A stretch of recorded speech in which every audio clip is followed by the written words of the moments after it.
Tosubwe chiddako ku AC Media UG. Alien kye yakola tewayi lunaku lukulu. Va ku bino byali mu kwekwata ku bisu yoteeka ku 31st. Luli wayi lunaku luli plain nakuba Freedom City nejjula. Saa 8 ekyo nkikugamba because tulizo twala n'emyaka emirala nga tozeemu kiraba. Ekyo kye yakola ku Freedom City. So omuwa credit nti muganda wange ekyo si kyangu. Era guno omwaka tukubira mu ngalo it was your year. It was a good year for you. Era mwaka go omuntu yena bwajja neyesiba ku 2023 naga nti mwaka gwa abalimba mwaka gwa alien skin ekirala ensobi zakoleddemu nazo nyingi era nga zisobola mu costinga mu future lwakuba nti kati gwe desho abadde ayogera ye buli kimwe abadde mugamba omwebaza obeewamu omunenya because ebimu bye tubadde nga twogera bye yakola ewamu munenya ewamu nayo kusingira ddala singa kumwebaza nnyo nebyo abadde kati ankwe ekyokulabirako oyogedde ku chat TV Amene dobozi nabulime Esther SC wano ku atok with SCS Media Uganda onako lwaye tugenzeko mu social media muliro era nga tuligenda kuba tutunulira ebibadde mu mwaka tumaliriza mwaka gugenze gutya nenga sinagenda nyeyo lero negatiddwako timu esingo amaanyi tulina Kalisa Dash Kalisa Dash Tuina Kasiri Adam, tuina Ron Mark Chinji, tuina Matilda. Wajisigwa sose. Matilda? Kale kanziremu. Tuina Matilda, tuina Matilda mwogere nebitibwa bye byonna. Fangoni Dota. Fangoni Dota. Bamutikidde. Fangoni Dota. Wego Fangoni Dota? Sinana bitegera naye. Yagala bakubijjire ko sente yo. Ati abakazi tubamanyi utekira ko sente abalabanga bya kiseru wetubayana noni makabe nsasa genjereri jo amazima temukyagagala amazima tugagala kati twanjule Matilda mbitibwa bye Matilda gwe baka wakadi fangoni ne fubu bagita fubu ekisirusirwe kakati kadi bakamalo jimuwa era kati bamwade n'ekitiibwa kya fangoni Dota bagenda okunganya collecting sente waligwa wankulukuku bagenda okubeera ku mulyango tugenda kubeera supporting alien skin first ngena kuzomweza 3 mulumu Kasazo wanga dotya mu industry no. Amasike kitemugerayo. Tugenda kubeera supporting alien skin and Beshkaliza jogera ko je gundi kyayogedde. Onafa kinesi. Olabya byegana. Tugenda mu Ndasimaina buzubuli wano. Uya Yesu nga Fangoni Dota. Nedda tuli wetiti. Rodi Maka mukuru wa fefe nange tuliwa. Kubanga Rodi Maka yo kwasajja asizo okulwa mu industry. Abawandiisi bali abasooka odeshi yagaiti doni we yawandiikira amawulire ng'ekyuma kyanyiga buki bwekiti kati Rodi Maka bebalera Bobi Wine era temusuubira yate kujja kusaidia mwako neki era nze abamunenya ate lwaki omusajja ono biki yatuyiribya olaba nti ku mutabani wo oli bebalerani noli ne ebirukasi ebyogere byekisiru abantu bakola ebintu ebyekisiru ne beekwekamu ebyo ebintu adamu engeri gyabeera nnyo emakindi ayinza kuleka bigayi munno ow'emakindi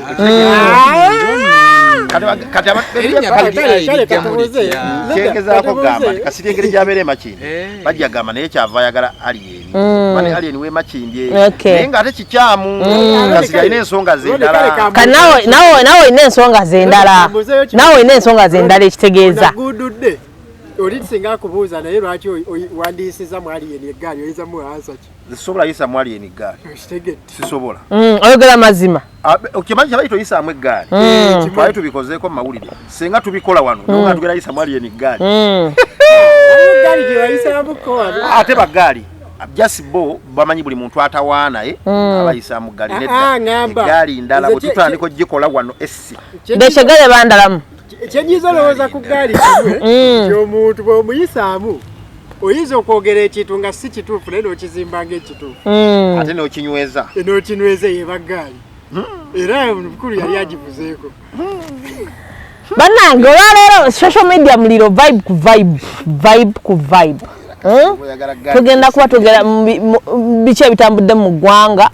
omwaka guno mainly ndowooza mu entertainment industry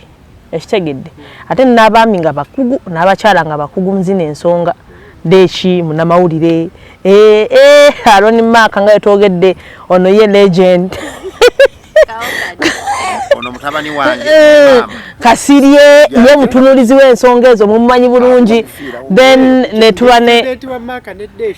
analyst omulala Matilda njagala mwegana nti simumanyi yakubyani Olandisikira hivyo ngabo bubukolo simumanyi wadde mutabani wa ngabo banaye byemuwulira ku S media ebigenda okwogerwa n'ebyogera mu Maka sibya mukutu guno sekinomu nga y'omuntu nera esi buli mba mugoberera olaba mugoberera ko ne ku TikTok abeera ko Deshi ngayogera ebintu bina abantu bagere babirabe bekakasize ono naye tumugoberera ayogera nabuwombe nenga ayogedda akubyewo ensonga akubidde ku musajja nga ali kweno pano Ara musajja mwagaza yetu mwine twagala muwalo ngeri gitumala omwaka twosiima abantu batubereddewo batukoze obulungi mwaka omulamba so guno mukisa gwe gulino kukolisa katumala ko omwaka siwali kamego takubereddewo kyogere babulire bino kuberedde akaye tamuberedde Kachengamba wanega metinina ononya kola boti mugaiti yisime baba tombereddewo Brian Matilda wende gagedde anonya nonya kweno pano echunja ine bana mawulire Chengamba waneno bagamba mukambo eriya wana tononya mugambe tisime banda tomberedde so ekyo musajja tukibatukimyekinze kiveke ekyo yogenda mwebazo kubererawo omwaka gonna ajjamu bazanga shewedda ojjamu bazanga shewedde wamwe ojjamu bazanga shewedde twafunye membo mpya wano kiki muri mu ndowooza ete tumanyi kyalina mutwe sulina omuteeka ebintu ku mmeeza abere nga Desha azze kumaliriza nsonga za mwaka gonna ebintu byeyagala setting bijja leeta obuzibu bijja leeta obuzibu nze ndi musajja omufumbo nina omukyala ebinyobyo nenga eno tugenze nina omukyala alimba kasi ene ngejjalumba mu Deshi simutegeera naye lwe engeri ki tugenda kuba twogera ku bibaddewo omwaka guno ebikutte wansi ne waggulu mweteeketeeke kubanga tugenda kuba tusimbula vibe totumanyira nnyo ebyoka bigenda kujja anti mbuuza bubuuza kuba mbuuza bubuuza tutabuuzeeko Roni Maka leero baddosi alabika akobobusuuba mugalaje kyokola enjala ennuma tugenda kusogera kwa Alien Skin banga yakoze amawulire omwaka guno yekka yaliko tulina ekira kyetwogerako Roni Maka buli kaseera gwabeera ayogerako okitegedde nange kenyini gwe mbeera njogerako wesogera kwa Alien mpulira obuzibu nga bw'amaanyi ate by the way nga tunagenda naawo ng'ennaku z'omwezi 31 December tugenda kubeera wankulukuku ekyo kyongereko Roni Maka abantu bagende bawagire ali nawe ojja kubaayo n'ebivulo ebiraje ebirinze lina okubeera mu nkuuka kuba ninayo omulimu gwe nina ogulina okuntwala mu nkuuka ne bwe naavaayo anti kyevudaga nti abantu bajja kujja kuwagira alien jasi kyemmanyi nakibagamba buli bajja kujja leeti bayinza obutakeera nga bavaawa nga kati nange nyinza okwagala okujja owagira alien naye nkugambye nosooka mu nkuuka naye emirimu kitegeeza tuyinza okujja naye tuyinza okujja leeti wadde tosobola kwogera bigambo ebyo nga tobigasse anti nze ayogera like nze njogera kiyange nti nze ngenda beera eno yagala nimbe ngenda beera mu nkuuka naye bwe naava mu nkuuka nja kujja mpagire alien kyebudega nange waliwo abemmanya bajja okujja naye bajja kujja leeti era naawe waki nkyogedde alaba sheena akirabe nti usenga tukomawo wano nga sheewedde ng'abantu bazze naye nga bazze nja kumanya aliwe yakyogerako lwaki ogamba bwe bati abasoldiers tugenda kubeerayo wali ku ssaawa zennyini nanti gwoli gwemu ku bategesi ngamba abali abantu abalala abantu abalala bonna badde beesunze nga kino kye basinza okwesunga nsobola okukakasa Alien Skin asobola okujjuza ayinza okutwala percentage esinga ennyo ku yenkuuka ngenda maaso n'ebintu ebyo so tugenda emboozi yaffe esoose Kasirye emboozi yaffe ati nga bwe tuba tubiranga odi bino ebivulu bibiri byanjawulo buli omu agenda kubeera ewuwera abaki n'abantu be enkuuka gyeri nekwatyo festival ekola ki gyeri tewali nsonga lwaki tubiwa comparison bweyagala comparing nati kale gwe twali twogera luli nga tetwogera ku nkuuka kasiri abadde oke okitegedde because twali twogera ku kivulu eki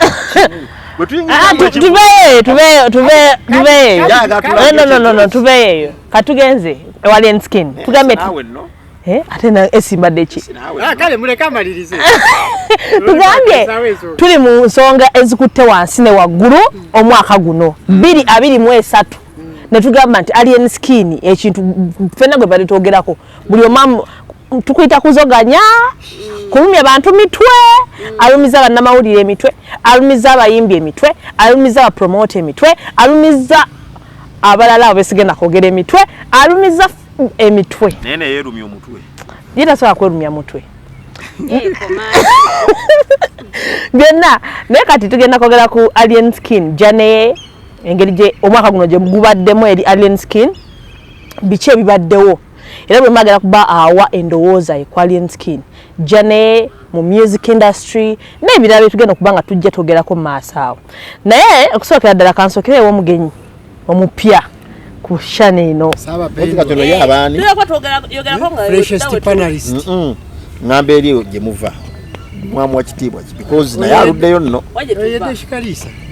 anti desh naye mu kampu ya mwamu wa kitaibwa yenze deshi au bakirenyo babeerangawo bana mwako wa mazima tuli yuzi kuba n'abantu kati bamusetinze bamuga engeri deshi kagenda tuula ku pano beeranga obuzaabuza ayiseewo abantu abaveeri mu buyumba bwa wansi it's okay alien skin aka Patrick Mulwana tuli ba mukisa nnyo kuba nti twamufuna mu industry eno mulimu ebintu ebimu ebibaddengawo ebibadde bikolebwa bannamawulire ba DJ ba MC ba stakeholders ne ba manager naye nga abantu tebakola kitebabimanyi naye nga kyebasinza otunuulira ennyo tubadde n'ekiveera kyali kyatubika amaaso okumala ebbanga ddene nnyo ekyaba big thing nakyo kitufuukidde ekirala ono bw'avaako ng'oli akulyetinga eno ono bw'aba yakakuba ono oluyinga oli ajja akulyetinga eno ow'ekiwatwe n'ayogera ow'emagere n'ayogera n'ow'esseguku naye n'ayogera kwegamba ne tubeera awo nga industry yonna etambulira ku ki the big three tinekuba nti bano abaana abalala abato abazze bakola music babadde tebapenetratinga nnyo mu industry eno era ng'oli asobola oyimba nga bamuwa n'ebbanga baali basetinga graph yaabwe nti ono tagenda buuka graph eno bweti naye kikwewuunyisa nti alien skin azze graph gye baali bamuterawo n'agibuuka era yagibuuka kozi baali bamusetinga ku myezi 6 ng'agwo mwezi gumu ng'agudde ogwo ne gulema amunaye waneeno mu Uganda mwe muli abantu abalina ebitiibwa bye bataabawa nga bo balowooza bye bategerera industry eno era bwe bamanya nti oyo ku mwezi gumu agenda kuba agudde nti Ronnie Maka mu weeks 2 tugenda kuba tetukyamuwulira abo bakatonda abeeyo ababeera eyo mu buyumba bwabwe obw'ettaka ne baddeeyo ne batandika okumalako abantu emirembe naye kyakwasa ensonyi n'okukwasa ennaku nti omwezi ogumu gwe bamusetingira yagubuuka ne bamusetingira emirala 3 najjo n'agibuuka ne bamugaa kaakati katumuteereko ku mukaga takola ki tagenda sukkawo kati tuli myezi 12 kitegeeza omwaka gonna agumazeeko nga yakola ki nga yaliko bayagiina bw'abazze eno Ronnie Maka bwe bazunga bw'abatagasa bw'abazze eno kale kugamba mupiira abanga Messi waona abamwa wiki 2 asagamba fa abakuleeta mu wiki 2 kwande big zokka abamuleeta nga be bamukolera ennyimba oba be bamuteekamu eddoboozi nti ye AI nti bali be bayimba ye n'amaliriza be bamuleeta bamuteekaawo ku mmeeza abantu abalowooza nti munnaye oba waleeta omuntu oba tewamuleeta kitegeera oba just wamuyambako ku lugendo nga wamusanga mu kkubo n'ogamba kale nange nnako ensobola okukola ki okwongerako naye tekikakatako okugamba nti kumuleeta kuba sobola kuyimirira ne ŋŋamba nti nze yaleeta Roma nze yamutwalanga mu studio okuyimba kitegeera eddoboozi lirye amaanyi gage omukka gugwe nze mba ninga just ye yaddawa ebyo ebinyonyo byebyo ate ekyo si kibuuzo gwe kiddemu gyali ayimba badiversion banotegezomayine gyali ayina oluyimba olupya ane mwayawukana nayo kyamuwuliza its okay ani yagoba munne tuli ku mboozi ya alien scheme nange dwawo omuwuliza kyoba amadde njagala mubuuza ezo adiribu zandikati sabula soko ziwuga kakati ebbanga lye baali baamuwa lyonna zaalibuusa zakyalenjinga abantu abo abasinga ne bagamba nti bw'aba teyekutte ku ani abitex ekivulu ky'enkwakyo tekigenda vaayo ne tuba n'okubuzaabuzibwa okwo kwonna kwe tubaddemu nti enkwakyo gyeri enkwakyo bagiggyeyo enkwakyo tegenda kubaayo paka olunaku olw'eggulondoozo lwa proving nti press conference we yabadde eyo mu kisaawe ewankulukuku enkuba gye basindise n'etonnya abasinga babadde balowooza nti bisima nkuba yadde ya mikisa bano baloni maaka emikisa mugipimira ku ki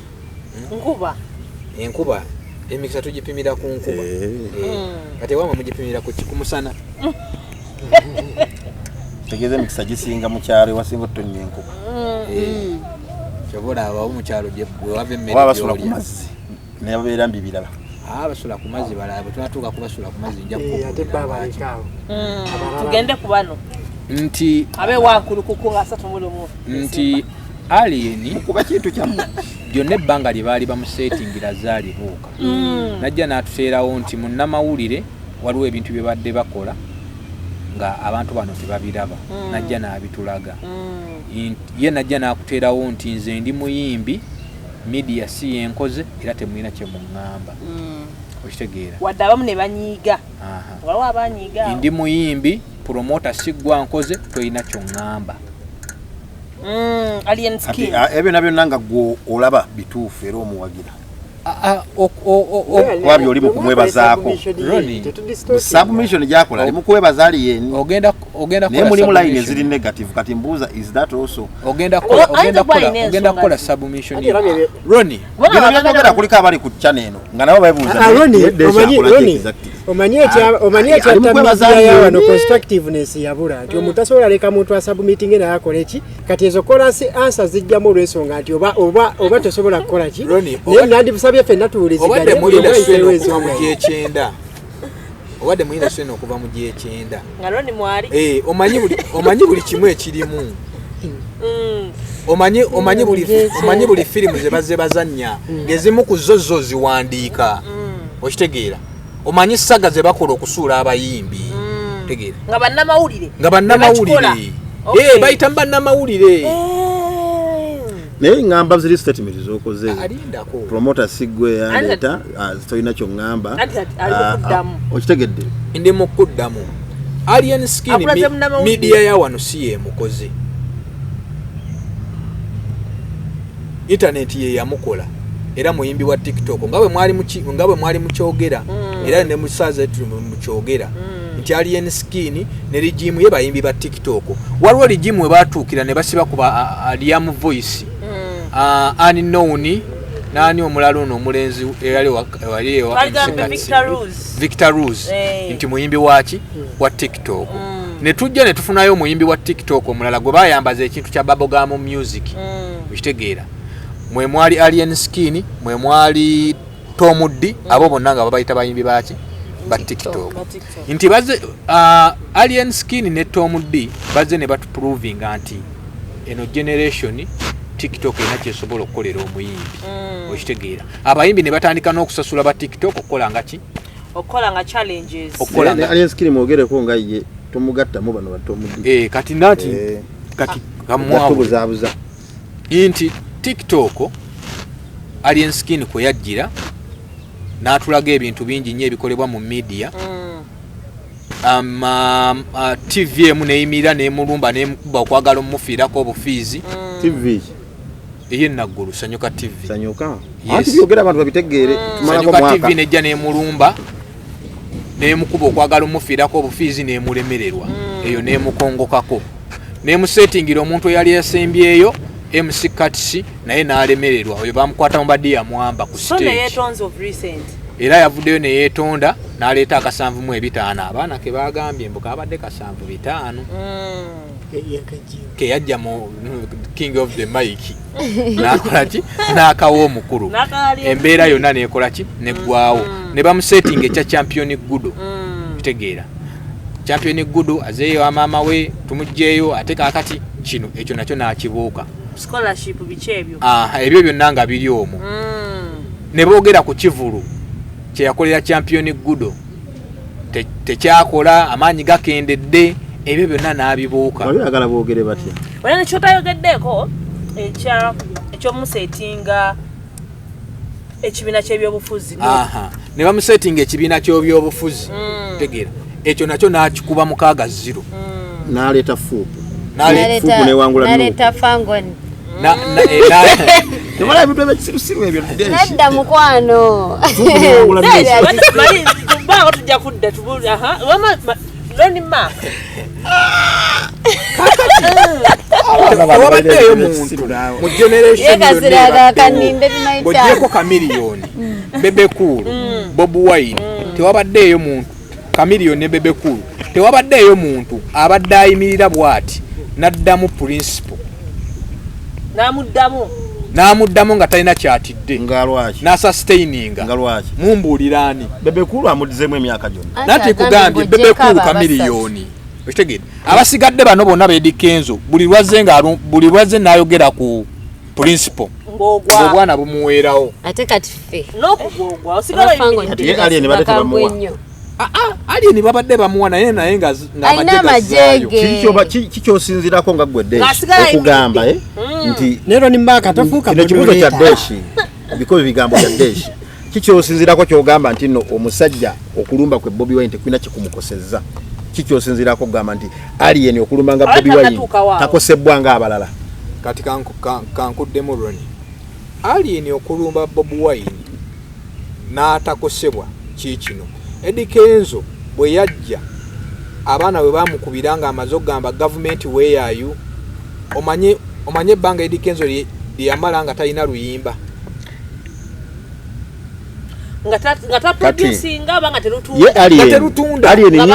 kati wetukubuuliza osooka n'ogendako mu liseesi bamala okubyerabira nanti nawe tukubuuza aliyeni nyimba mmeka zaakoze okuva lwe yatandika okuba Bobi Wine zoga nti zo zikoze Loni Mark mugenda tuza mu pano za mwezo kaya naze ndowooza buli omu yandikoze submission ye kati golinga awolereza ono asikuwolereza oli lwasonga Loni nedda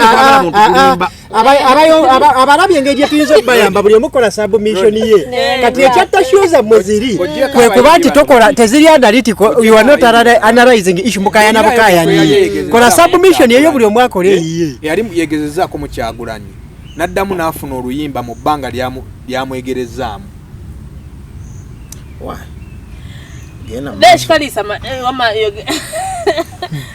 aliyeni yayingira Bobi Wine okitegeera in fact yayingira kibiina kiramba ng'abantu bonna bagamba kayingidde principal tumusiibudde si bagamba gundi kasi nti bamwadde wiiki 2 siwewo kokubye Bobi Wine tukwadde wiiki 2 gwogera kuba ovudde kubanga fe abakwereetera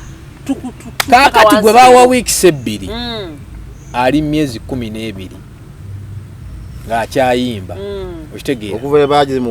okuva lwe bazimuwa ddi nanti emyezi 12 tubambuga mulina obala ebintu bino nga abantu babalaba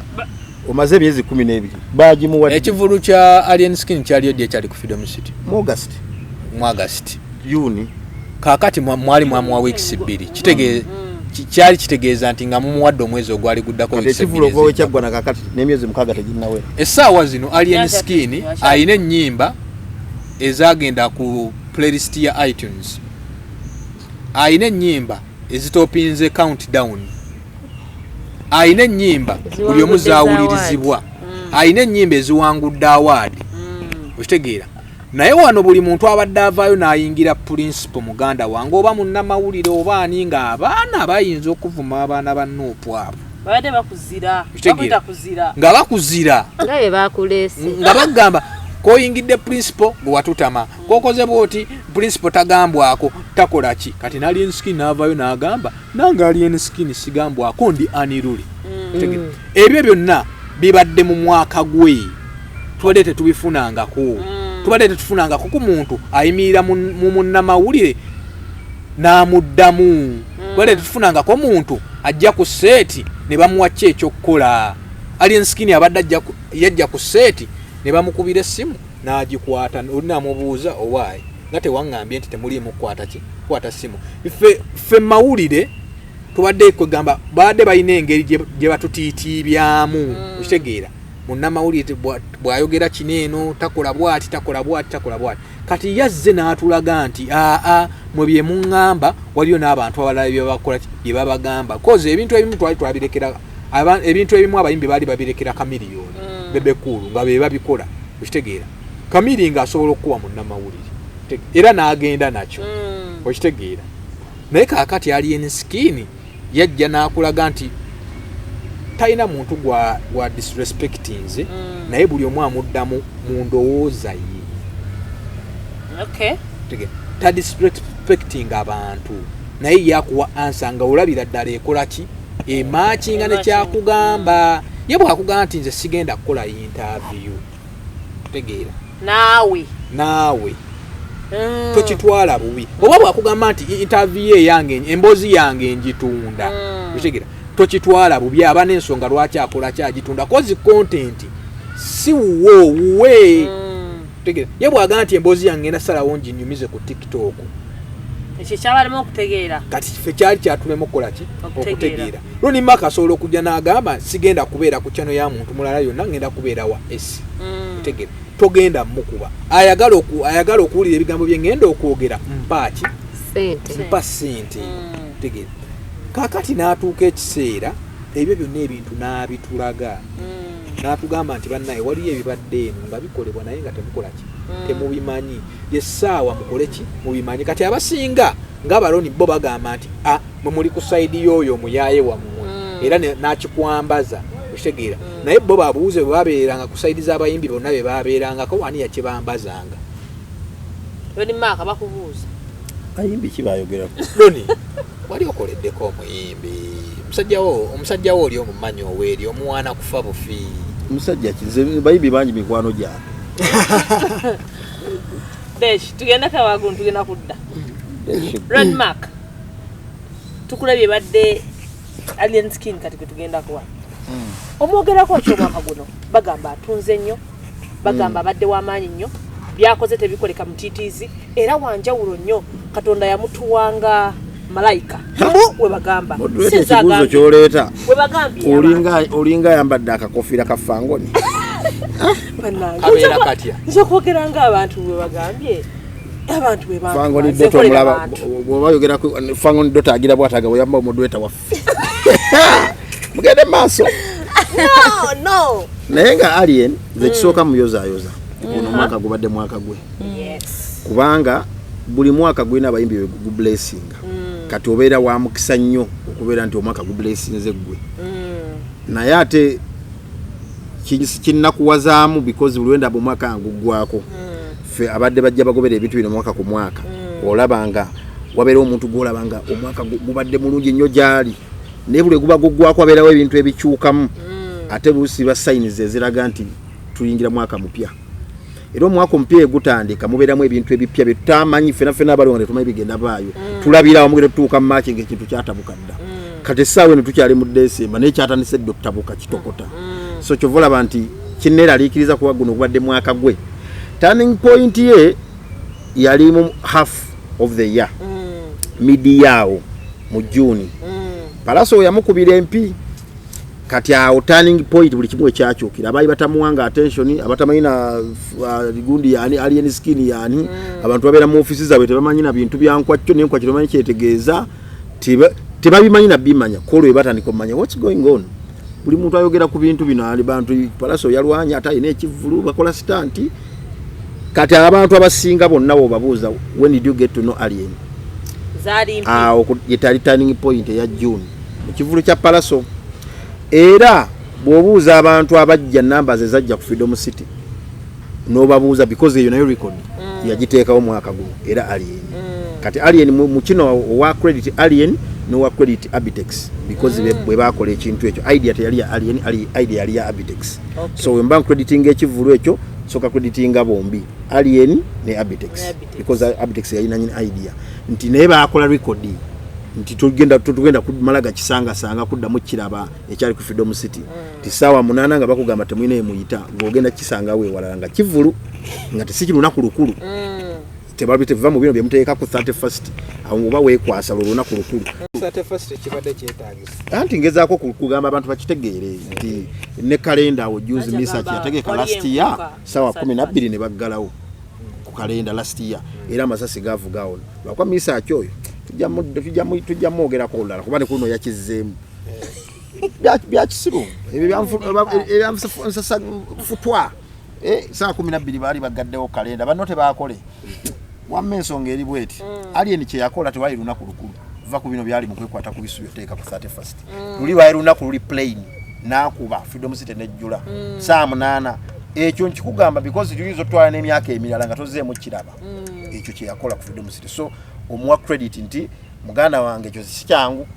era guno omwaka tukubira mu ngalo it was a good year for you era mwaka gwo omuntu yenna bwajja ne yesiba ku 2023 naga nti mwaka gwa abalimba mwaka gwa Alien Skin ekirala ensobi zakoleddemu nazo nyingi era nga zisobola mu costinga mu future lwakuba nti kati desho abadde ayogera ye buli kimu abadde mugamba omwebaza obeewamu omunenya because ebimu bye tubadde nga twogera bye yakola ewamu munenya ewamu nayo kusingira ddala singa kumwebaza nnyo nebyo abadde kati anko ekyokulabirako oyogedde ku chat TV TV yogambe yasanyuka kuba nkugambye ojogere nga njagala abantu babeere nga bafollowing sanyuka eyinza okuba yayisaawo ebintu byali yogera byali bituufu naye gamba nti oba yakiyisaamu yasuusuuta nnyo because omuyimbi aba mupya nange nzikiriza temwina mukuba nnyo because temwina mukomerera nnyo nga balina bye mumubanja ebingi aba akyali mupya aba yeetaaga obudde gubaddewo naye ngezawo kulaga amawulire abamanyi gakola bw'alaba omuyimbi kyono mupya amukuba alekaalekamu kubanga oba akyali muto ebimu akyayiga biyiga olina omusaasira bano abakulu bano bw'olina okukuba kuba obamanyi yeesiriwaza byakola abimanyi naye ono bwe yali akyali muto nali mbasuubira kale abasanyuka bandikubye naye nga si nnyo naye bye baali boogerako byalinga bituufu jasi baasudiyangamu nga ki kye baayogera zonna story zaalinga ntuufu because tebakolanga bintuufu out of the blue tebabireetanga ne babisuulawo tebakolanga stories nyingi naye baleetanga stories ezibaddewo things that have happened anti for example kozo ogambye abantu balina okugoberera anti kati amawulire Alien gakoze mu mwaka gwe abadde akola story buli wiiki okitegedde kati kyegamba n'abatula abazimanyi naye bali abakola amawulire tebagenda kujja bagambe nti tutudde wano ku pano okimanyi nti Alien Skin azze n'akubakuba abantu tebiriiyo amawulire baagakolanga baddeyo nti oba Alien Skin beetutte n'ebbajjo ng'obu video babulina naye bo ne bajubisa ne basukkawo okitegedde kyegamba naye ensonga eri bweti mainstream eno econtributiza kinene nnyo ku Alien Skin okumaking erinnya Alien Skin before June Alien Skin yali eno ku TikTok okusala okujja eno mainstream no appreciate nga notandika omulabanga artist guswa no bookinga buli kadde after nga babazolo wana ne palaso katata o mainstream we peakingira idea ya Alien Skin mu myezi gino mukaaga egisembyeyo mainstream ekoze omulimu munene okubeeza erinnya eyo Alien Skin because bade bakola amawulire ga Alien Skin ku mainstream every day era senga bali tebagakola towooza nti erinnya Alien Skin yali bali lidukira ku speed giri badde lidukira ku mwaka nakyo kibate nabo tebate kibayamba ati labayo ensonga eri bweti kyova amadega nti ebansobi okugula utalo ku TV ebansobi because TV ekuwa eyogambe yasanyuke yakulumba oba yakuyisa obubi yakwogerako obubi wenkugamba nti gwokimanyi nti inayo beewaana bayimbi bannabalala yonga ate bo bagifunyemu mukisa Alien Skin inayo TV ekuwaana okuva Monday paka Monday bagiyita Galaxy n'endala nze jogeddeko emu ng'ate zizo zisuuta linnya ki Alien Skin because Galaxy toyogera ku Alien Skin everything kibalina opushing ki Alien Skin Ronnie Mark osolo siga kasoli n'okungula ebijanja wamanyi nze ngezaako kuwa mazima because abatula bagobereza Galaxy TV Sanyuka TV nayo TV eno togifunyemu mukisa naye waliwo endala gyofunyemu omukisa kyokka gwe oyagala tujje wano twogere ku eri etaakuyisa bulungi eno yakusuusuuta from day one nga nakati ekyapushinga bintu byo yo toyagala tugyogereko naye nga nayo mainstream otega kyegamba kyovula bw'ojja n'okamera ga ze mainstream talina kyenkoledde talina era totubuzaabuza mainstream be bakuzimbye erinnya ly'emyezi omukaaga egisembyeyo senga mainstream Alliance Kit wa jumping ava ku TikTok mainstream ne ku empressinga erinnya teyandibadde cemented mu gine emyezi omukaaga egisembyeyo wandibadde osigalayo eri ku TikTok mainstream yekufudde kyoli today kyovula nti gwe ono yadde ayogera ku Alliance Kit namugambe tomugattamu batomudi mwogereko nga Alliance Kit because waliwo abasigalayo eri ku TikTok ne batasala ku geno mainstream Alliance Kit yasala era mainstream kati mulabanga artist owaddala yamwemburesinga eri mukolako amawulire ga buli lunaku aga amawulire olabanga ag'okusaaga gega making Omuyimbi n'abeera waawo nga tavaawo mwaka ku mwaka senga galekerawo mwogerako kati kanku ekyokulabirako tugenda tutandika wano January 2024 senga tutandika amawulire ne tutandika okuvuga emyezi nga Alliance Kit tali mu mawulire gana ga mainstream senga gonna gakera kumanya ga tumugobye nitwalitisha Colin Mark wao akasayo katukanga Sanyuka TV tebachayogera kwa Alliance Kit anti kugambe Sanyuka kye gambe Sanyuka ya mainstream is a TV ne waliwo TV egenda okola Alliance Kit from morning paka lwaggulu nkwadde mu Galaxy kati yona neto najibala kati goyagala ffe tujje wano tugambe nti media temwagala lwokuba emwe ekkubye it is one waliwo endala ezikupushinga zonga toza appreciating ate nazo oli ku TV ogamba temina kye munyambye otegeera tebakuyambye okakasa senga bonna bakera ku machane bagoba nkubuulira mazima waki njogera bigambo ebyo emyaka guno gona Alliance Kit mjine emyezi omukaaga gye njogerako tabadde nnyo n'agamba nti music we yamumakinze nti yamufudde Alliance Kit gwe tulaba olwaleero nedda toyinza kunga nti Freedom City eyo abantu abajjula ku saa 8 mbu bajjula lwa luyimba lwa Alliance Kit lwa City Danger otega kyegamba twali twabyeko n'abalina ennyimba ezisinga olw'amaanyi naye batafuna wadde half onasonye okuyingira is not the song onasonye okuyingira Roni naye mu music tuyina ekigambo shone biz byonna bitambula bibiri kati wadde oyagala ayimbe buyimbi nga tekuliko biz show business byoyogerako etambulira mu media yetambuza business togenda gikolera ogyesigalize kakigamba nti emyezi gino omukaaga Alliance Kit si music we yabadde amufudde kyetulaba leero waliwo abadde n'ennyimba ezisinga eza Alliance Kit naye nga tebakola nko wadde half Alliance Kit byakoze kitegeeza nti bano contribution y'abana abantu bonna tuba tulina ba appreciating noba watiiki zaabwe twemegamba nti Alliance Kit yeyereese yeyemekinze people bamumekinze nga ne mainstream mweri biri byobadde oyogerako muve emitwe eb'ekisiru ebyo ekirala omwaka guno nga guggwako madde tunu ya Alliance Kit okuva ku kivulu kiri ekyali ku Freedom City kubanza ekyo kimwebaliza kwate tugenda kumala gadda mu kiraba nali nsubira okulaba follow up ebivulu ebityo from there titwadda mu kiraba kati kiri kye nagambye nti woba ogamba nti ze nnumba Kyagulanyi n'ensigalawo kyekiraga nti gwe omulumba n'osigalawo because olina oteeka ebintu ku mmeeza otugambe nze nnumba Kyagulanyi n'ensigala nga nkuba Freedom City n'enjijuza ku saa 8 kiddemu okikole ddamu ogitegeke Freedom City ogigale ku saa 8 otulage nti gw'olyani luli ne bw'olumba Kyagulanyi osigalawo bw'oba ogamba nti nze nnumba Kyagulanyi n'ensigalawo tegeka champion Gudowa ku KCC grounds ero jjo tugambe KCC na grounds nagijuza ku saa 12 nze nnumba Kyagulanyi n'ensigalawo nnumba Kyagulanyi n'ensigalawo tegeke enkwakyo festival nga si lunaku lukulu ngaitize nomodde nga bwe wakola concert ye yasooka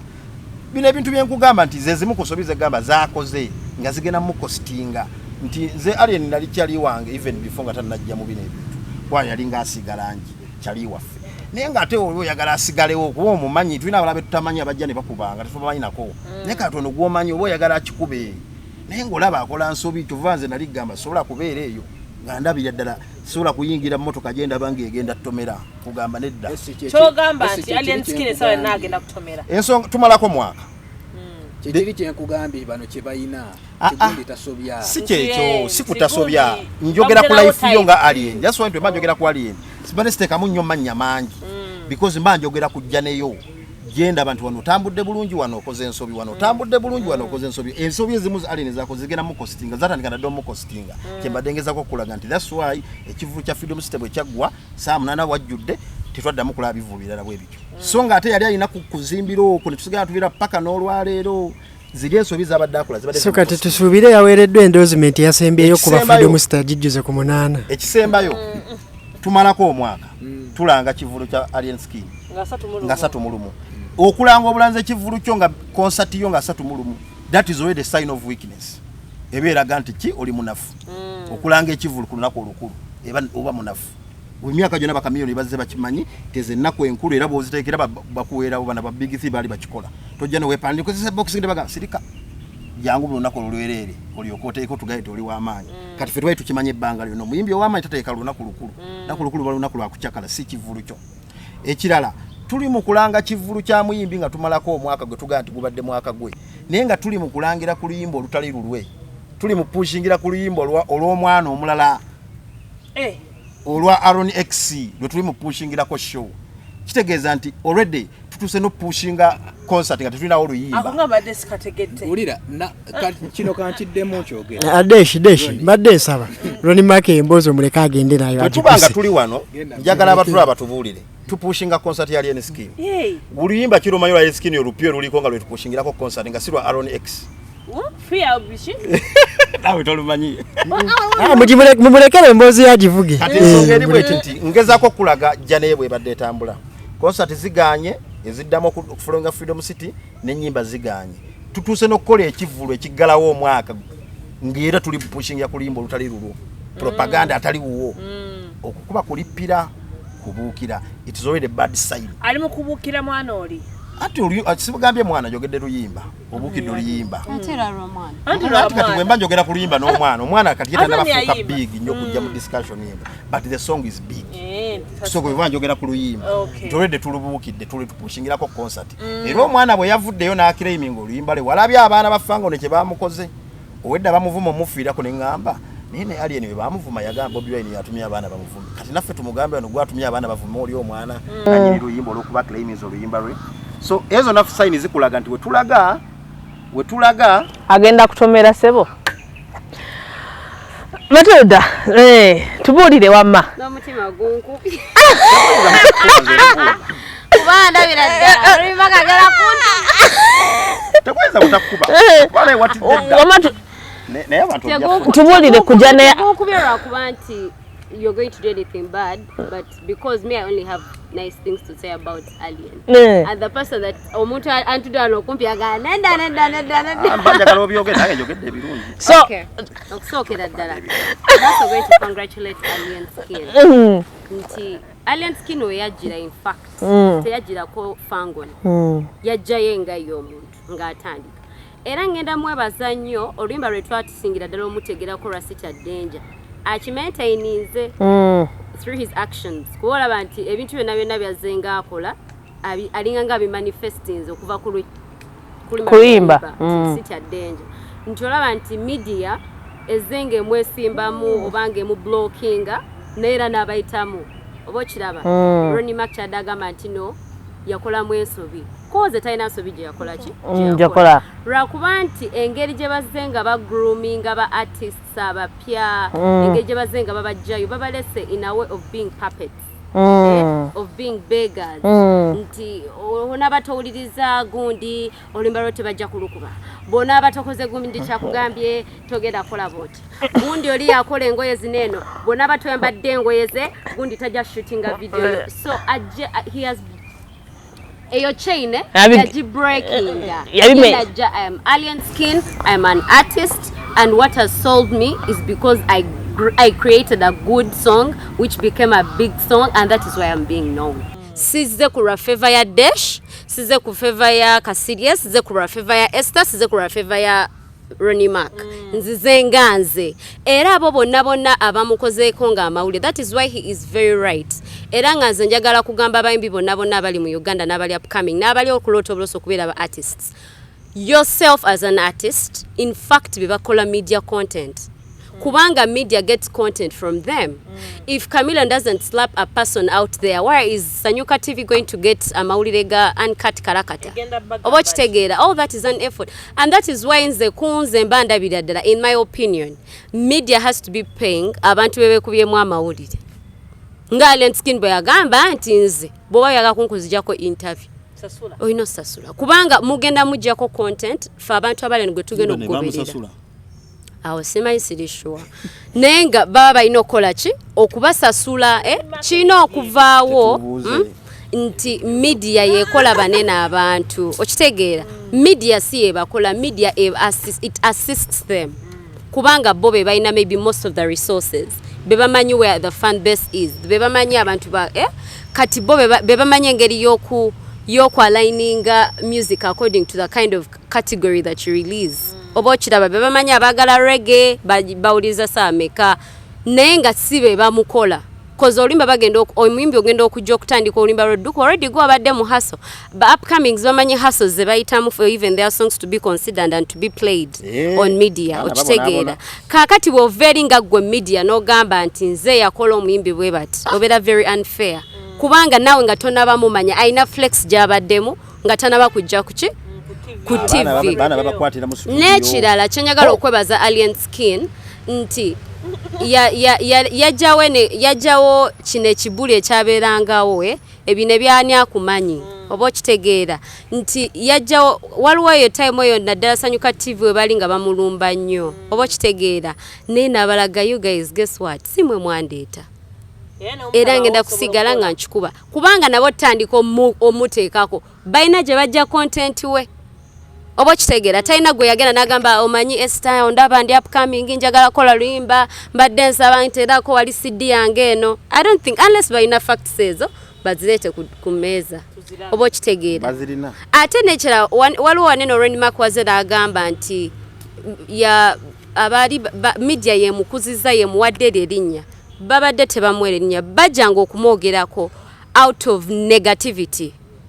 okitegeera bamwogerako olw'ekibi kyabazze ng'akola ki nga yakoze nti bannange mubadde mule Alien Skin yabadde aliyo alina be yakubye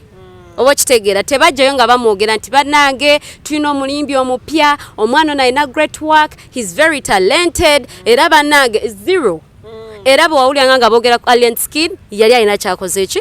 kyakoze in fact ye nga ye ekibi kye yakoze oba ne TV endala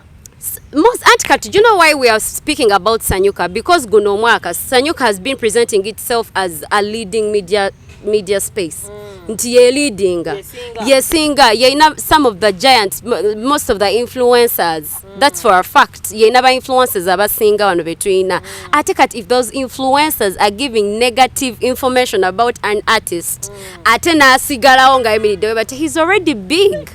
Oba kiraba already kyali mukola kyamaanyi he's challenging in fact he challenged them oba kitegeera he like challenged in fact the whole media thing the whole media platform of Sanyuka yaba challenging oba kiraba nti yajja mukumutunda Mami Ronnie Mark chayogerako it is true bayinza oba bakola ki bamu assisting in terms of him being known but tebamutundira ku basis ya kukola bulungi bamtundira ku basis eyokukola ebibi nero kubanga ye okusinzira ku jeyava he came proving them wrong that actually I'm not only a bad person ate sajira ku ekyo najira ku kirungi that is why mubalala n'okuba babadde bamutimba nti mubi era ffe tuvuddeyo nga tubukira ekigaali ndi wafango olaba yajjanga is just Alien Skin but out of the blue a unit was formed okitegeera Bobby Wine came up and created a new kind of thing he didn't create it his fans created Fangon nena jana gamba guess what I actually have people that love me nafukira wa president wa Fangon naye nakijanja waza nakiteekamu amaanyi nenga it came from the funds oba kiraba so I really want to credit him kubanga era mu bayimbi nga bwe badde bagamba nti apart from the Chameleon and Bebe Cool and Bobby Wine yeye kabaddaze na challenging abantu kubanga nabeera abamu ku boku ba Chameleon era even some of the media personalities are like puppets to them you can't find a person speaking any ill most especially Sanyuka nga boogera obubi ku Bebe Cool have you seen that they are always very careful nedda naye gwe kyogamba Bebe Cool mu byakoleyo outside the camera birungi byokka babyogera mu myaka gye no ate mu myaka gye yaliwo yali gundi gye wali okolera wali oba kitegeera like nga kati abadde agamba nti no nedda si kumukubya nekye ngamba nti singa abakikoze baba tasaamukolako such a report the way they would make on these other artists okitegeera nti Bobby Wine baba tasaamukolako a negative what report okitegeera but Alien Skin ye yaba proving anti zene munankolako negative report si yemwe abandeeta kati nekyo njagala oba kitegeera nze nereeta mbadde yago kikiriya nti report esobola okubanga bakuwaayiriza obanga bituufu. Ffe kye tetwagala kuwaayiriza. Nedda labayo bw'okeera ku makya wakikoze tukkirize nti kkiriza abali. No listen,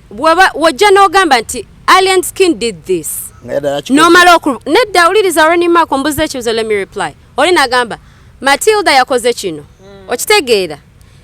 N'otuwa amawulire mune Matilda yakuye Kasirye oluyi. Okitegeera? Then nogamba bananga Matilda yakuye Kasirye, Matilda ina ebisembi, Matilda mu binyonyonyonyo, omuwala oyo temumwesembeza, taina mpisa, like ne mugenda nga mukiwa omuliro muva mu kukola report ekyabaddewo wabula ne mutandika okusiiga ekifaananyi ekikyamu ku muntu. Kubanga ne mbadde nakoze ekintu, I have a reason. Why aren't you reporting the reason as why I did that? Okitegeera? No, like if you need information, that is why even naffe bafans tulina okufuna knowledge about journalism and mass communication. Nti bano ba reporters abatuwa amawulire balina we basukka oba balina bye bateeka mu supu. Matilda kulina kubanga omuntu alina evidence. Anti-ransong, that is what I'm saying. Nti n'abanamawulire abamu, Ronnie Mark, abanamawulire abamu bawa reports. Yes. Kati olaba Ronnie Mark. Kati banamawulire abamu nti ye ajja kujja gabe wakubye oli oluyi. Netagala kugamba towawuliriza nsonga lwaki bakubye oli oluyi. Kati ate n'ekiraba n'amawulire kye balina n'eno ekisinga obubi nti bagenda ne bawa amawulire naye olw'okuba nti ffe be bagawa we don't take time to follow up. Obeera ng'ogamba kimu munnange nno Kasirye walina empisa embi. You get what I mean? Naye nga singa ogenda n'olaba nti naye mwagambye gundi yamukubidde ki. We never ask ourselves questions. Okitegeera? Kyova olaba nti kati bwe twatandikanga okwebuuza ebibuuzo walaba nti ono bamukubye nnyo naye era we still came back. Okitegeera? Talina kyatukoyanze Alien Skin yali ampadde ki. Tamanyi nti oba ne musa yakubye mukazi we tuliganya reportinga story y'omukazi okuba omukazi ali ku kitanda mbu tulina nnoonya nsonga waki yamukubye. Yes, of course. Olina okujja n'owa report tebeera complete. Already oze n'otugamba nti no gundi yakubye. Why? There has to be a why and when. Ejja tusoose ku addressinga kino. Omanyi oli mutusumbuwa gwe ku mulembe. Nze kyesaagala mawulire saagala waayiriza. Era abakola amawulire g'okuwaayiriza mbavumirira nnyo saagala muntu awaayiriza. Bw'oba ozze ku TV ng'oze reporting amawulire back story ya Alien Skin. Jangu ng'omanyi nti wakirabye oba oyina obujulizi. Kuba ffenna naffe tulina ebintu bingi bye tumanyi mu mawulire. Oluusi tetubyogera kuba tuba tulina bujulizi. Naye omuntu waba akola story nga ddala mbi tojagala naye nga wabikoze. Kuba abayimbi bano senga amawulire gaali tegakola bintu ebyo somanyi bintu bya kisiru byali bizze mu ndongo muno. Ng'abayimbi bakola ebintu ebyekisiru paka amawulire gatandika obiteekangayo nga bwe biri ne batandika okweddako. Ate tuganye ekyo naye for Alien Skin where the difference came nti wasanga nti kyabeeranga consistent oba okitegeera Alien Skin kwa bayo yatanze ebyakakola ebyo nga tanze nokajja mu kaleta mu studio tebamugamba labayo mwajja ne mumugamba nti muyaaye mwali mwamuwa rules and regulations okitegeera yawe wali wabazze tebamugamba ko teyatereza yajjanga naye abadde akapale bwe kati mu studio teyatereza ngamaliriza mbadde nekyanjaga gamba Ronnie Mark nti no Alien Skin after the Freedom City sisubya nti yagambako abantu ba Nupu bamwe support nga obadde ogamba nti why isn't he making any other Omuyimbi wabategese ekivu teetaga nedda anti labayo olaba bagenda ne bakwata ekyo ekivulu ne bakifula nti singa teyali Nupu yes mbu kyali political tekyali mbu singa teyali Nupu tebandisupportinze factors ezajjirako ekyo ekivulu to be honest there were somehow pity factors kubanga zajja after he had been smacked by Palaso okitegeera nga amaze omukubaawo biki ne tubyoga banange gayi n'ebisembi Alien Skin yani okitegeera notandika okukola our research ne tugabana omusajja tugenda tumusupporting bamuyisizaamu amaaso ekyekinyagala oku appreciating bana what I had even forgotten Alien Skin has been approving abantu nti you can come from nothing to something even more than the somethings you found there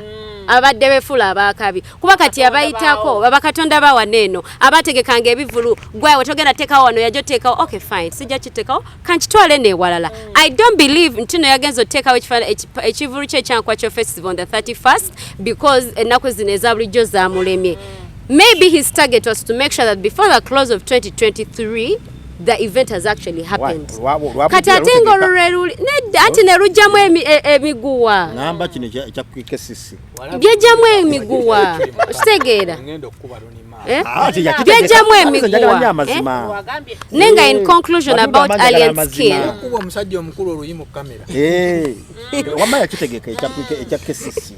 But in conclusion about alien skin this year, he has done a tremendous job. Yes. Obadde very inspiring, obadde very motivating, abaana bakwagadde, and please keep going forward. Another thing I want to credit Jembade Moedo kwogerako, I don't know if Kase was going to talk about it. Alien skin yamaking sure talinda bana abajja bagamba tumwe emyezi ebiri tumweweze yena yagamba ko yagenda retiring in December. Am I right? Yeah, when he said he's going to retire from music. No, like yeah, uliriza tegunda bakugwako naera ne wabata tubikiriza nga yali tachimininga. No batanda yali tachimininga. At least tawadde bano baroni mark bino bagamba myezi ebiri. Tabawadde like the right to determine how long he's going to stay. Ati mwe muli mu media. You guys know exactly what happens there. Ochiraba, eh? So thank you so much, Alien. Yeah. Kasiriye wamatubulire. No batwaze wawana. Obatuwa wawana. Tuli ku nsonga za Alien. Olaba? Olugendo lwe. Oba kino kifo kya Alien nga simanyi. Olaba ekitufu kiri nti amawulire ne art we byafiira kwe kuba nti byafuuka bya circus. Tetusobola kukola constructive discussion ng'ekola kingeeri awo. Bamaka ku show zaabo kwe baabanga zaabanga za popcorn kibanga kiberenge kibaruka akutte yakola ki nti batibeera awo nga tebasobola kuleka muntu na sub meeting ekiri constructive ono namubukiro nakola ki era amawulire bwe gatuukira ne galuzinga value kwe kubanga Daddy Andre wamukiriza nti ajja akole interview ayogera ku luyimba lwe lupya naye wakati n'omusuulirawo ekibuuzo naye weekebeza ne Nina Rose nga temundagenda buziri ensonga bye bino bye byabaddewo deshi ali mu kusabu meeting about ku alien skin nojja nobuga naye kugwa na Romani yagobaani kati point gyaba abadde driving oba ogikoze ki oba ogisse era akizeemu awo abagikoze makatube bantu bakulu ate abakizeemu omanyi lwaki industry yaffe bagitwala ng'etali serious abasajja ababeera eri ku barometer mu politics waabwe wadde nabo bafere bwe batuulanga badiscussing ensonga oli bamuleka nakola ki nakola submission ne bamanya nti eyiseewo etuuse eri gwagamba gwayagala okukauntalinga nawe oluvannyuma n'okola ki nojja era nabo balina musho kwe bakayanira ne waliwo show ze tulina okukiza tugamba nti tuli mu akwanalizing nsonga tosobola kukola analysis ng'omukolera ku basis ya lugambo nakuba kerere kati ekyo kati discrediting media ne kigikola ki ne kigikakkanya kisegeera kyova olaba ensonga lwaki alien skin tebamutegeera ng'ayingira lwa nsonga baayagalanga omuntu ajje bamubuuze ebintu bye baagalanga bwe babyagalanga bibenefitinga byo kati ono omuyaye n'amasteringa nti bwe nnyimirira mu maaso ga kamera nange nteekeddwa okuyisa ebibenefitinga nze kati ono aba yazze ng'ayagala amuvugire ku layini afuna otawaanyizibwa kubanga gw'ojja mmubuuza ebimukuba eno naye ate ayiseewo ebimuzza sayidi endalo kitegeera kati byebimu be bantu abali ku TikTok betulaba olwaleero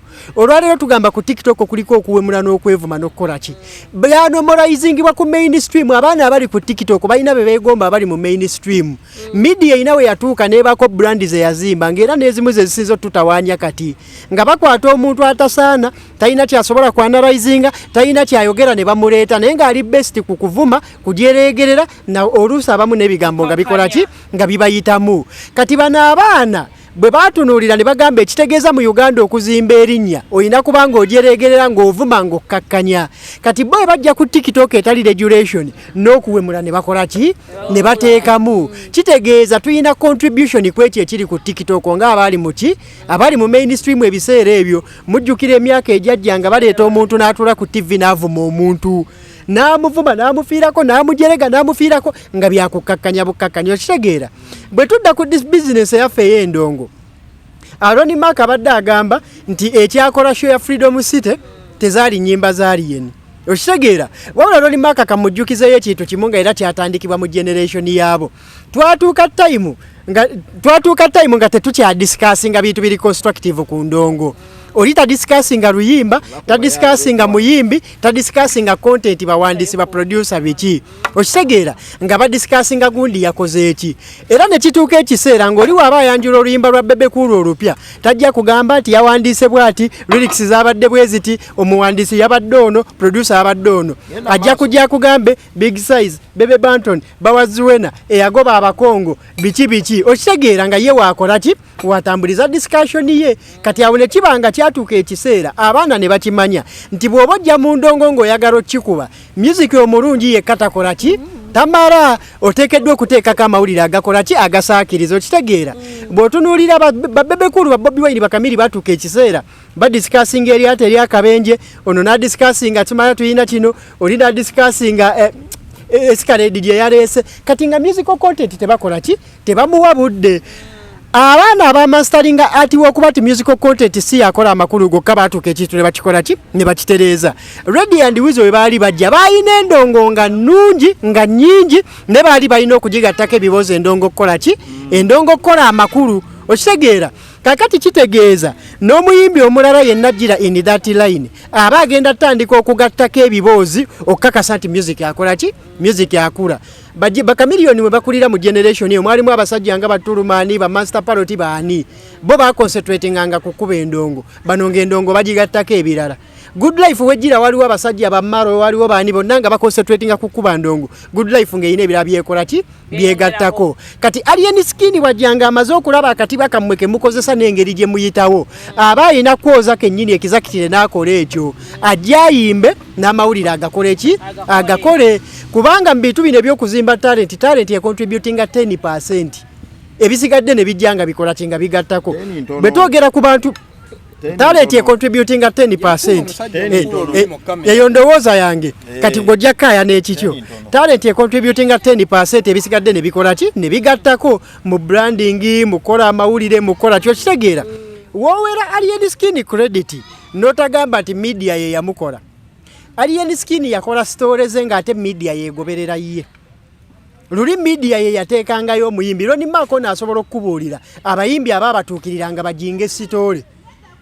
Era yes n'abatuukiranga bannamawulire ne bajinga zi story ne zibayisaawo. Ono ye yakolanga story ng'ate amawulire ge galina ogigoberera. Kati nga ne munnamawulire gw'ataaliisizza amaliriza kyekitambula ng'olina okibuukira kikole ki? Kikole. Okitegeera kati kino kyekyenjawulo ekyaliwo nti mu story ye baali tebaliidinga kyekyasinga okubawa obuzibu ng'ekisinga obbaleetera obuzibu nti they are not reading the stories ezakola ki? Zaakola. Wabula ng'ate agikola neetuuka ekiseera nga teyeewalika nga mulina ogikola ki? Okugyogerako. Kitegeera bwe twogera ku bino ebintu ebyaliwo ebya Paraso era ebintu mu vidiyo baazikola ne zitambula ku TikTok ekigireeta ku mainstream nti olutalo olwo lwalimu ani? Lwalimu Paraso. Ekituleetera okwongera okwexcalatinga abantu baalusussa Paraso ne batandika okwagala okukiteekamu nti bamayanja kino na kino. Kubanga olwedde waliwo mayanja omukulu eyali amanyiddwa nti atera okukola ki? Okukoonamu. Kati factors nnyingi ezajja zigaziya ensonga eno okubanga egendawa. Kati ne bannamawulire bennyini bakimanyi amazima nti abamu abalina obuzibu ku Paraso beekanga bapromotinza Alien Skin nga tebamanyi. Kubanga ne Paraso yalina bannamawulire abamu abamuyinako obuki? Obuzibu. Kati story bwejja eno abamu baayagala ogikozesa okukuba ekivvulu kye. Baamaliriza batunze omuyimbi nga tebakola ki? Nga tebamanyi. Bakizuula luvannyuma nti bayisizaawo omuntu gwe batalinaako control. Ate naye n'akimaintaininga n'asigala nga control yabo tagikoze eki. Kati wano factors zaali nnyingi ezaakola okuba nti ekivvulu kino kyakola ki? Kyakola. Okitegeera olwaleero Ronnie Maka anenya gundi. Ronnie Maka agamba nti Alien Skin kye yakola bw'aba ayagala tukakasa amaanyi ge ku Freedom City naye akiddemu kubanga akyagezaako okuwerekereza nti amaanyi gaamuvaako. N'omulala asobola okugamba nti abalala be bawadde ku maanyi nabo bategeke Freedom City ejjule ku 8. Lwaki mmwe mukirabiramu angemu? Bw'oba ogamba nti Alien Skin takyasobola kuddamu kukola kivvulu ne kivujula ku 8 olw'okuba gali amaanyi gaamuvaako. Kaakati kwatayo omulala ayina amaanyi gali naye akikole kijjule ku 8. Bw'onookikola olina atakijjusa ojja kumanya nti fakiti ezaakola ekivvulu ekyo zaali zisukka ne kuba nti kyaki zirimu ebyobufuzi na biki. Nina ekintu kye najjanga ne mbagamba saagasobola amanya g'abantu. Nina ekintu kye najjanga ne mbagamba nti omuntu yenna ng'ali mu biseera bye bw'omulwanisa oba olwana na Katonda dayirekiti. Okitegeera n'omuntu gwe bagamba nti amaanyi ge gaakola Alien Skin nga kati bonoogamba nti principle principal naye tamanyi maanyi gamukola mu byabufuzi kubanga ffenna tujjukira bwe yali asaba tiketi ekyaddondo ebibiina eby'amaanyi byonna byamwesamba bannabyabufuzi ab'amaanyi ne bamuteekako nga bano baali batadde ku Alien nti abawe seete empitirivu bannabyabufuzi ab'amaanyi baayagala okusaba Bobi Wine seete nnyingi omukolera n'agaana n'adda kuwola n'agamba musigaze obutiibwa bwammwe kaŋŋende njiriba ekyange ng'era omubanda waaba bwe yagenda n'akuba bannabyabufuzi olulala ne bajja ne bakola ki ne babuukira kati Alien Sikini naye ate osobola omwogerako nga student wa Bobi Wine nti naye bwe baamu mu masimpathy aba media abaaki n'agenda n'akola ekiki bano ate ne bakola ki ne babuukira kati era nga bwe kiri ku Bobi nti abaabuukira ate baayagala bajje bamufugire mu kiki kye yakoleramu llo n'akikola era na bano bamala okubuukira omwana ate ne baagala omufugira mu kiki zino story ebbiri zirina ezifaanaganira naye nga zonna ziriko amaanyi ga Katonda gaki mangi olwaleero abaali bazalawo oliti tebasobola kukola naye fara mbyobufuzi mudongo be babeerawo nga basabirira ekifo kya leader of opposition yagenda kiwaani ngero olwaleero n'olaba nti eno bano abaalinga balaba ono nti tasobola kukola kyakola abikoze ne bituuka ne bikola ki ne bikwata okitegeera so ebintu ebimu bye baako n'amaanyi ag'obwakatonda tetujja kibuusa maaso kyova olaba kizibu okumulala okukikola kuba gwe agamba nti gwe wakikolera oli tosobola kikolera mulala okitegeera neyakyekolera naye kikyamulemye okukola ki okuddamu kakati tetwagala kibeere one sided nga tukivugira ku sayidi ki ku sayidi emu okitegeera naye nga nzeke olwo nja kubagamba nti omwaka 2023 mu ndongo gubadde mwaka gwa Alien buli kimu akikoze music yamuyimbye ebivulu abikoze ennyimba azikoze ez'amaanyi nti abadde upcoming mu mwaka gwe ng'alina ennyimba ezisukka 5 zasobola okuyimba z'omanyi upcoming mwaka ogwo ng'asobola maintaininga stage okumala eddakiika 20 kati n'eddakiika 3 asobola ozikola ki ozimaintaininga ku stage upcoming mu mwaka ogwo gwennyini mwajjidde n'aba ng'asobodde okwacumulatinga ba YouTube subscribers 10,000 silver plate nejja ngeriyo ati omuyimbi ayimbye ebbanga nga ne hits azina ali myaka ngena nga silver plate eyo tagifunanga kitegeeza abantu bamulabye ne bamukola ki ne bamutegeerera ne bamukkiriza okitegeera upcoming mu mwaka ogwo nga undoubtable buli omu ali mu media asobola okukkiriziganya nti ono artist of the year okujjako abamu kubagaba ate za award kubanga mu media nalabyeko abantu abalala bali mu media nga Alien we yagira bali against ye naye bonna bakkiriziganya ku kintu kimu guno omwaka gubadde guki gubadde gugwera buli kimu akikoze eki buli kimu akikoze entara azirwanye ennyimba aziyimbye amawulire agakoze buli kimu akikoze nga artist kyasobola okukola ki okukola teri atakola nsobi buli omu asobola ozikola ki buli omu asobola ozikola okitegeera naye kaakati nze wenjawukanira na bano wamu nti Alien bayina akatiba ke baagala ekituufu ekiri nti Alien bintu bingi bya breakings naddala ng'ovudde ku kyaba media kye tutunuulira ekyaba promota bapromota bali batuuse nga be bakatonda b'endongo nga basobola osalawo nti onoogwa promota lumu yayimirirako ku media n'agamba gundi ayimbira bweziti gundi ayimbira bweziti ne gundi ayimbira bweziti era nga ye kyakola kikyakulaga kati era abayimbi abamu babowinga even to that fenna tukimanyi nti ba artist abasi ba promoters bano balwanagana nnyo ne ba artist ababuuse nga beetegeka okitegeera artist kastabuka n'atandika okwetega ba promoter batandika olutalo naye abamu babawangudde ne babazza wansi oba ne babeera submissive ne bakikkiriza ono yakigaana abayimbi bangi ab'amaanyi bamaze ebbanga nga bayimba batubba mu kola tune teziri fair gavumenti etwalako kingi amakampani gatwalako kingi ne teri yali avuddeyo okuyimirira n'alagalo n'agamba kale bwe kiba nga muganya negotiatinga naffe ku kiki ekituufu kye mulina okutwala ennyimba zaffe muziggyemu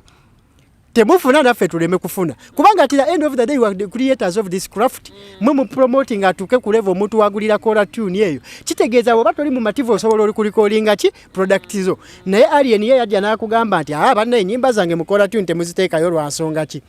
siri mu mativu na kikigenda kuveeyo wabula ye nakkiriza nti mu Uganda tewali copyright aziteekeyo Katonda bw'ali nnyamba n'enduwulira tujja kukola ki tujja kufaafaagana abayimbi abamu ne bakkiriza nti tebalina protection ku bintu byaki bya kola tune twali tuli awo kesi nejja neevaayo Conscience omuyimbi omujamaika ng'awangudde kampani ya wano koze ne kampani endala babuloka bakola tune abakozesa ennyimba ze n'abakuba obukadde 7 olw'okuba bannamawulire ba ati nabo abasinga abamu simanyi oba batuula ku sayidi kyo babiki bye bakola eyo story baagizira ndi omu ku bantu abatwala obudde n'okola research ku story eyo n'enjikolera video nayo gyekola kigyeri nenninda ku mainstream platform ezisinga okuba ez'amaanyi story eyo baagizira kyokka ng'ate egatta ku bayimbi okitegeera bagizira tebagikola onajja kuddaana asaakirize biki njagala bwe tuva wano ampe ku bujulizi nga ye bw'abadde abusaba banne platform ze ez'amaanyi ezisalawo endongo wano ezakola story eyo tebagikola bagizira okitegeera stories nyingi ezizenga zandibadde kyendi akamala ekyange mu kumaliriza ano nja kumaliriza nga ngamba ati kimu buli mwaka mu industry yonna gubaako gwe guleeta ab'ebyobufuzi basobola okugamba ati guno omwaka gundi agwetise bannamateeka basobola okugamba ati guno omwaka law firm bweti egwetise abali mu marketing mu Silverback Awards basobola okugamba ati guno omwaka company egwetise abali mu Beaverages nabo basobola okwebala ne bagamba guno omwaka company bweti egukoze eki egwetise abali mu ndongo nze ndi omu kubakkiriziganya n'abagamba nti guno omwaka alien agwetise era gubadde gugwe tosobola kudiscussinga art industry mu Uganda nota discussinga alien mu guno omwaka era nze kyesinga n'okwebaliza Katonda okuba nti yaleeta alien skin mu season eno kuba mwaka faanani nga alien tabadde mu ndongo guno omwaka kino ekyokuba eyakeera ku makya n'atukwatira ba artist b'eggwanga bonna n'abaggalira mu kiwooteri nakyo ne kibaawo kubanga awendongo yatandika ottagala nga abasajja tebakyafulumya baconcentratinze eri amawulire ne gasigala nga gasigadde gayira kusigala kwabo abasigadde muki mu ndongo abamu okudda mu ndongo bamaze kubanga balinayo ebivulu bye batandise okwogerako ne balyoka bakomawo ne bakola kuba mwaka faanani industry nga bagisitudde yonna bagitutte emutundwe nga neeno ba alien character tebaliiyo ng'egenda kusigala bwetyo twandimaliriza nga tunoonya n'ebyokwogera ku mwaka guno ne gukola ki ne gubula so ekirungi kikkirizibwe n'ebibi bikkirizibwe omwaka guno ogw'endongo mu 2023 gwadde mwaka gwali yeno